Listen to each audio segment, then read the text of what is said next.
All right, let's just jump right in. From our offices to our social media feeds, it feels like conflict is just everywhere, right? It's kind of become a defining feature of modern life. But here's a thought. What if instead of constantly trying to avoid it, we actually learned how to navigate it? Well, in this explainer, we're going to break down the skills you need to do exactly that. Yeah, that's pretty blunt, I know, but it's the absolute core truth we have to start with. For so long, the whole idea was to keep the peace, at any cost. But in the world we live in today, that's just not a realistic strategy anymore. So the real question isn't if conflict is going to happen, it's how are we going to handle it when it does. So, why the big change? Why is just avoiding it so dangerous now? Well, it's because all our challenges are so tangled together. Trying to just smooth over the differences or, hoping a problem fixes itself, that just kicks the can down the road. The world we live in today, it demands direct, honest engagement. But here's the really crucial shift in thinking. Conflict isn't automatically a bad thing. Not at all. When we handle it the right way, it's actually the very place where new ideas, real solutions, and genuine growth are born. The problems only really start when we pretend it isn't there or when we just don't have the tools to manage it constructively. So where is all this friction even coming from? Let's take a look at the three main arenas where these kinds of clashes are playing out, well, every single day for most of us. The modern workplace is basically a perfect storm for conflict. We're juggling competing priorities, tight budgets, and totally different work styles. And with the rise of remote work, we've got all these new communication gaps. Plus, you throw in some generational differences, it's super easy for misunderstandings to happen. It's a constant balancing act. And then, of course, there's the digital world. Social media can take one tiny misunderstanding and just blow it up into a public spectacle in like minutes. The distance of being behind a screen, that little bit of anonymity, it can just strip away our empathy, making it way too easy for tensions to escalate at lightning speed.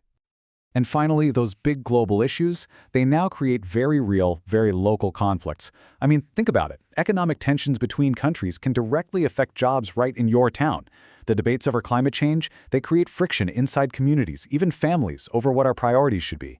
These aren't just abstract problems anymore. They show up at our dinner tables. Okay, this next part is maybe the most important piece of this whole explainer. To handle all this, we need a fundamental shift in our mindset. We have to completely reframe how we see conflict itself. This is the pivot. And this lays it out perfectly.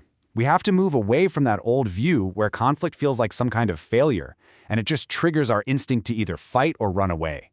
We need to move to a new view. And in this new perspective, conflict is just information. That's it. It's a signal that something important is going on, and it should make us curious, not scared. Let's really lock this term in our heads. Conflict curiosity.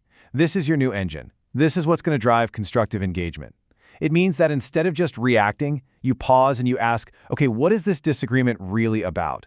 What are the hidden needs or values that are clashing here? It's a genuine desire to understand the whole picture before you decide what to do. So, armed with this new mindset, how do we actually put it into practice? Let's get into the toolkit. We're going to walk through 4 key strategies you can start using pretty much right away. So here they are. First, reframe the narrative. That's that conflict curiosity mindset we just talked about. Second, develop conflict competence. This is all about building your skills. Third, create systems, not solutions. This is about tackling the root causes. And fourth, the ultimate goal of all of this, build bridges, not walls. Let's look a little closer at developing competence because it really has 2 parts. The first part is the internal work, emotional regulation. If you know that feeling like you're being talked down to is a major trigger for you, you can prepare yourself to stay calm instead of just lashing out. The second part is external, building those practical skills like active listening so you can actually repeat back what you heard just to confirm you're really understanding their point. Now this one is a total game changer. So often, a specific argument isn't the real problem, it's just a symptom of a broken system. A fight over a project deadline? It might really be about the fact that nobody's roles are clear. Constant tension between 2 departments? It could actually be caused by competing incentive structures set by the higher-ups. The key is to look past the single dispute and fix the root cause for good. All right, so let's bring all this together now. Why is learning to do this so incredibly vital right now? What's the ultimate purpose of building up these skills? Let's be really clear here. The goal is not to create some fantasy world where there's no conflict. That's impossible and probably not even healthy. The real goal is to develop the ability to engage with it skillfully, to see it coming, and to respond in a way that serves our long-term goals, not just our immediate emotional reactions. And putting this all into practice, it really just boils down to two things. First, having the courage to actually step into those tough conversations. And second, having the wisdom to see the bigger picture, to understand what's truly at stake beyond just winning the argument. Because if we don't choose this path, well, the alternative is pretty bleak.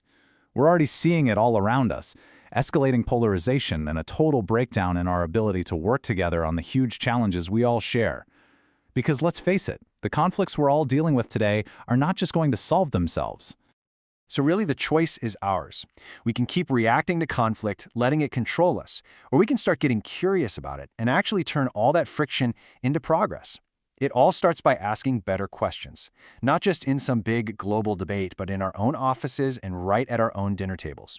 So the only question left is, are you ready to get curious?